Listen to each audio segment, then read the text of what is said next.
Good evening. How you doing? Welcome to this midweek special here on my YouTube channel, Ali Beg ABTV. Tonight is the night. We're going to announce the winner of the Andrew Considine match-worn signed football boots for naming my brand new show, which will premiere tomorrow night.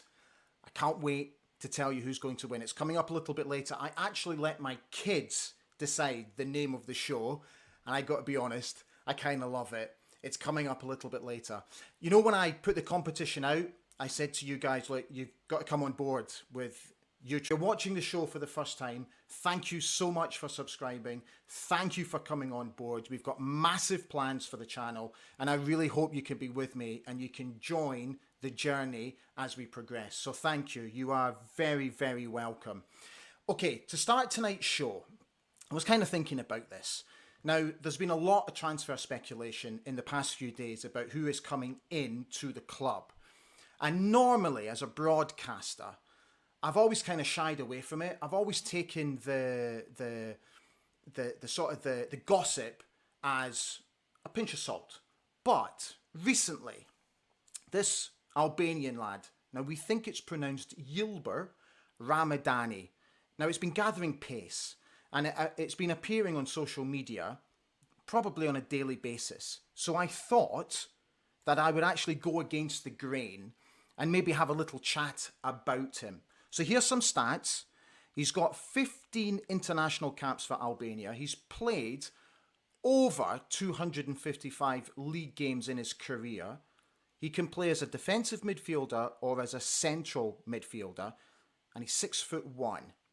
Now, if you follow Aberdeen Live online, you will know that in the past few days, their sports journalist, Rory Britton, wrote a really nice article about him. So I thought I'd catch up with Rory today to chat all things Yilber Ramadani. Hi, Rory. Thanks so much for coming on. It's great to see you. Really enjoying your stuff on Aberdeen Live. And I noticed that you'd written a really nice piece about him. So, what's your understanding? What can you tell us? What do you know? Yeah, thanks for having us on, Ali.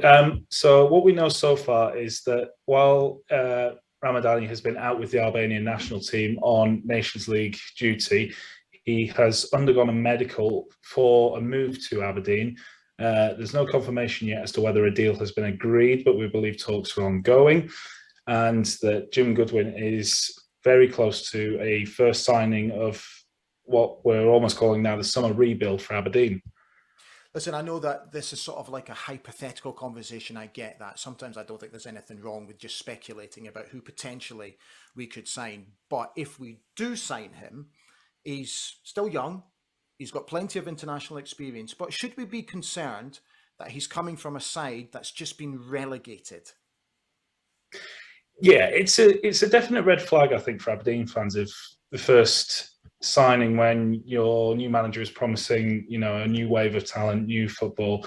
It is a massive concern when you've got a young lad who's 26 years old who's just been relegated. But I think Aberdeen are picking up a really, really good player here because he is, like I say, he's 26, but he's already got a wealth of international experience against teams like England, France, Spain. So he's tested himself at an elite level. Club-wise, this would be probably his biggest test yet. He has only played in Denmark, for example, where he's won with the second tier. But I think that the need for a holding midfielder in this Aberdeen team has been clearly obvious for a large part of this season. And we're getting a player who is full of confidence, who is Jim Goodwin's looking at players. He's admitted before that this current squad, he feels there's a lack of fitness throughout the team here and there. They're getting a lad who's willing to work hard, who will run through brick walls for this team. And it just provides a layer of safety to what's been a really frail Aberdeen defence, while also bringing a player in that isn't afraid to go forward and look for that pass through to the attack or have a go at himself. He's got a bizarrely good effort from long range here and there. So I think that we're looking at a really good start to the summer signings. There's a lot of talk, obviously. Again, it's just speculation. It's hearsay. That Lewis Ferguson could be on his way. If Lewis does decide to leave the football club, could he potentially be a direct replacement for Lewis Ferguson? I wouldn't 100% say direct, but I would say that we're definitely getting a very good option coming in if Lewis is to go out in that, finding someone who can sort of kickstart an attack while also getting the basics right and giving that extra layer of defense that this team is badly, badly needing at the minute. There is a chance that Ramadani could give it a go in competing for possibly playing in an attacking midfield position, but arguably his best position, which Aberdeen really need to stick with, is pinning him to the defensive midfield position and letting him just get settled in this side and find his rhythm in the Scots leagues and figure out from there. Yeah. Because throwing him, 1 week in attacking midfield, 1 week in defensive midfield, there needs to be some stability for the lad. And I think best bet, keep him in one position, go from there. And as for the Lewis Ferguson situation, I think we're just going to have to hope and pray the club keep hold of him, I guess. Yeah, brilliant. Rory, listen, thank you so much for coming on. It's great to see you. Keep up the great work on Aberdeen Live, and I really appreciate your efforts today, mate. Thank you. Brilliant. Cheers. Thank you. Bye. Bye-bye. There we are. Rory from Aberdeen Live. Check him out online. Writes some fantastic articles. But very interesting, it's their understanding that the lad has already had a medical. So I guess all we can do is just watch this space, right? Just before we move on, just want to say a quick hello to Richard Booth. Good evening back to you, Richard. Thanks for tuning in. Hi, Michael Scott. Hope you are well. And to Erica Mitchell, who is also watching. Thank you guys for tuning in. It's great to see you. Okay, the Boots competition one is coming up. But before that, on Sunday at Balmoral Stadium at Cove Rangers, there's a very special football match going on, charity football match to raise money, and there's going to be a lot of ex-Aberdeen players there. Just let me show you this.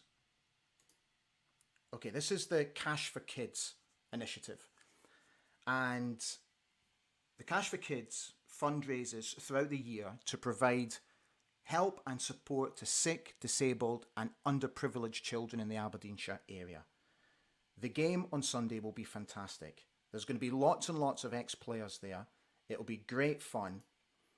And earlier today, I caught up with organiser Graham Watt, there he is in the middle, to chat about Sunday. Hi Graham. Mate, it's great to see you. Thanks so much for coming on, because I know how busy you are ahead of Sunday. How are the preparations going? Yeah, we're just about there, Ali. Thanks for having us. Pleasure. We really are. Everything's just about done now. There's little things to do. I'll be a taxi on Saturday, picking up guys from the airport and train station. But we're there. We're just about there. It's fantastic to see so many of the lads joining in and participating and getting their boots on again. I hope most of them have polished their boots. But to get Ian Jess over from Barcelona, that's brilliant. Well done, mate. You must be delighted. Honestly, I've asked him, this is our third match, and I've asked him a few times, Ali, but obviously he doesn't live in Aberdeen now, so it's been difficult to get him. But there was a chance this year, and I just said, Ian, you're not getting away this year, mate, over you come. And he said, let me think about it. He didn't think about it long, to be fair to him, and he was here. As soon as he said yes, I was delighted, really was. Good man. Yeah, I'm absolutely chuffed that he's playing in the game. It'll be great to see him again. Why is this event so important, Graham? Well, I started it in 2018, Ali. Families are struggling probably more now than ever before. Cost of living's going up. Obviously, we had the pandemic, it just seems to be one thing after another, and especially now, I spoke with Michelle on Wednesday when myself and Fraser Fivey and Thomas Cherney was in Northsound to speak to them, and she said that it's really bad. It's probably worse than it's been in a very, very long time. So this one that we've got it's a big chance to help a lot of people. It really is. What do you think? What type of game should we be expecting from the lads? You walk out there early on the day and you think, oh, everyone's getting chummy and chatting away, but see, as soon as that whistle goes, it's a total different game. It just switches. I don't know if it's these guys, the former professional players. It's just a winning mentality just clicks and they don't want to lose. It becomes feisty. It does, really does. Just tell us, Graham, who should we expect to play? Just give us a flavour of some of the names that are going to be playing. So we've got Darren Mackey. He'll be back with us. He came along the first year. He missed the second one. He's coming along again. He's delighted. Richie Byrne, another one. Eugene Daddy, another fan's favourite. He's looking forward to coming up. One that maybe a wee bit surprised I managed to get was Eric Delamo. I don't know if anyone's seen him for a long time. So it'd be great to see him back in the Northeast. Obviously, we've got Ian, Chris Clark. The list goes on and on. It really does. Scott Thompson, Mark Perry, Robbie Winters. He's playing outfield, but not in goals. So it's just incredible. It really is. All these guys want to play, Ali. That's the thing. They all want to play. And what's also great, Graham, is that you've got some former players who are now going to be coaching the side as well. Are these lads going to be taking it seriously? Yeah, they always do. The likes of, they've obviously got our two managers, Craig Brown and Joey Harper. Them two are just unbelievable. It's a rivalry, but it's a good friendship. Neither one of them want to lose, and they take it very seriously. They do. Well, listen, the very best of luck on Sunday. I hope you get a fantastic turnout, and most importantly, really well done on everything that you're doing for Cash for Kids, mate. It's fantastic to see. So good luck. I'm sure it'll be an absolutely brilliant day, mate. Cheers, Ali. Thank you very much, mate. Okay, mate. Take care. Bye-bye. There we are. There's Graham doing a fantastic job. I'll bring you details of how you can actually go and watch the game on Sunday if you wish. Adam Cran has messaged to say good evening. Hi, Adam. Thanks for tuning in. And Rob Clark has also come in and said hi. Thanks, Rob. Great to see you. And thanks for tuning in and your support as always. Now, with the Cash for Kids initiative in mind, I thought it would also be prevalent to talk to Michelle Ferguson, who is the charity manager at North Sound Cash for Kids. And I caught up with her earlier today, again, just to have a little chat about the initiative and what she does. Hi, Michelle. It's lovely to see you. Thank you for coming on. Okay, just before we get into the nitty-gritty of what the charity does, can you just tell us and explain to us what your role is? Yeah, sure. I'm Michelle Ferguson. I'm the charity manager at Cash for Kids. And what we do is we're basically what we say on the tin. We're a grant-giving charity. So my role is to bring in as much money as we possibly can, build up a pot, and 3 times a year we give out grants to local children. Everything stays here. Everything's from Aberdeen and Aberdeenshire, all the money coming in and all the money going out is spent in exactly the same area. It all stays here. Okay, so why is this charity so important to the local region? Because it stays here, Ali, that's the thing. We look after each other. It's about neighbours looking after neighbours. And the one thing that that we do, and our listeners always, and the people of Aberdeen and Aberdeenshire always support, is looking after each other. It's a real community effort. And right now things are tougher than they've ever been for people, and we rely on our locals to help us out and help out everybody around us. Since the pandemic, have you seen an upturn in the need for help from local people? Yeah, absolutely. In March 2020, we launched an emergency appeal, knowing that people were, a new word to us, furlough. We'd never heard of it before. We knew families were going to be struggling, homeschooling, all the things. Never thought for a minute, 2.5 years on, I'd still be giving out grants weekly. It's for the absolute basics. It's for food. It's for electricity, fuel costs, toiletries, things, clothes, things like that families have just found themselves in absolute crisis and can't afford. Everything we do is referred by professionals that are working with the children, and they're coming in and saying that there's no food in the fridge, or kids don't have clothes that fit, or for homeschooling, there was families that didn't even have paper and pens in the house. So it's really covering everything, and it's still ongoing, and the need is just huge. We've helped over 6,000 children already, and every week we're still giving out grants for that. Okay, final question for you. Why is this weekend's event so important to raise awareness of the charity? It's always good to get our news out there of what we do, but it's vital right now. Demand is up hugely, and we can't thank Graham enough for what he's doing. The event is going to be fantastic, and all we're asking for is donations. It's a free event, so if you're coming along, please donate if you can, because that's what we do. We raise funds to help others. That's basically what we do. So without events like this, we wouldn't be able to help the children. Thank you so much for coming on. I know how busy you are. I really appreciate your time. And listen, the job that you're doing is incredible. And I'll do whatever I can to support, and I'm sure there's many of the people that follow this will also do what they can to help. So thank you so much for coming on. Lovely to see you. Thanks, Ali. There we are. Thank you so much, Michelle, for coming on today and telling us about the fantastic work that you guys do. So if you want to go on Sunday, there's all the details. Kickoff is at 3 o'clock. The gates open at 2 o'clock at Balmoral Stadium. And as Graham, the organiser, mentioned earlier, there's going to be a host of ex-Aberdeen players there, including Ian, Jess and Eugene Daddy. How good is that? Right, just before we bring you the competition winner, just let me very quickly thank my sponsors, Saltire Energy, who continue to lead the way in the oil industry. Thank you to Mike Logie and to Craig Cameron, and also to Alan Findlater at Lux Scott. Fantastic company if you want to travel in style. If you're looking to go to an event, those are your guys.